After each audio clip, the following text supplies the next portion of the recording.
السلام عليكم ورحمة الله وبركاته. اللهم صل وسلم وبارك على سيدنا محمد وعلى آله وأصحابه أجمعين. أهلا وسهلا بكم. ازيكم حبايب قلبي؟ عاملين ايه؟ أنا النهاردة يا جماعة جبت البسارية بتاعتي عادي اللي أنا عاملاها قبل كده في فيديو على القناة. اللي حابب يشوف طريقتها وتفاصيلها يتفضل. بس لقيت حاجات غريبة قوي قوي في قلب السردين بتاعي ده. أو شوفي بصي السمكة دي، اوعي اوعي تاكليها. السمكة دي سمكة سامة يا جماعة. تمام. دي اللي هي بقولك السمكة السامة اللي بيتكلموا عليها كتير قوي فين في النت وكده. اهي بصي انا هوريها لك عن قرب اهي، وهوريكي شكلها وشكل السمك التاني اللي ممكن تلاقيه في قلب البسارية بتاعتك. تمام. خلي بالكم يا جماعة الخير، عشان ممكن حبايبي وبناتي اللي لسه في الاول الجواز ما يعرفوش او اللي خبرتها مش عارفة، فانا بحب اقرب ليكي معلومة خلي بالك منها كويس قوي. ممكن تفوت عليك وتقول السمكة من ضمن السمك، خلي بالك كويس قوي يا حبيبتي. هي دي الانواع اللي انا لقيتها في شوية البسارية اللي زي العسل دول، وكان طعمهم زي السكر. بس السمكة دي يا جماعة ترميها على طول وتستغني عنها على طول.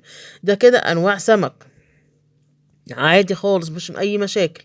شايفة اهي، دي البسارية بتاعتي ودي انواع السمك اللي انتوا عارفينها واللي الناس كلها عارفاها مفيش فيها اي مشاكل.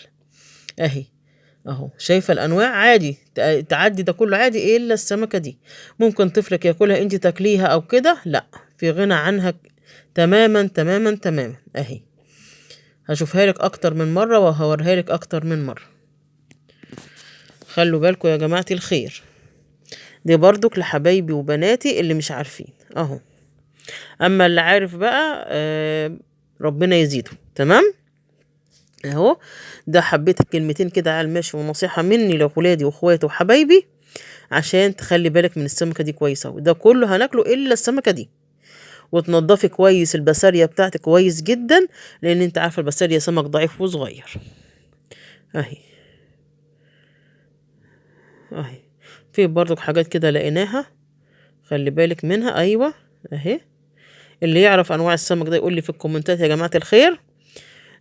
واللي يعرف انواعها يقول لي. تمام. ونفيد بعض. اللهم اجعله شاهد لنا. ومع الف سلامة والسلام عليكم ورحمة الله وبركاته.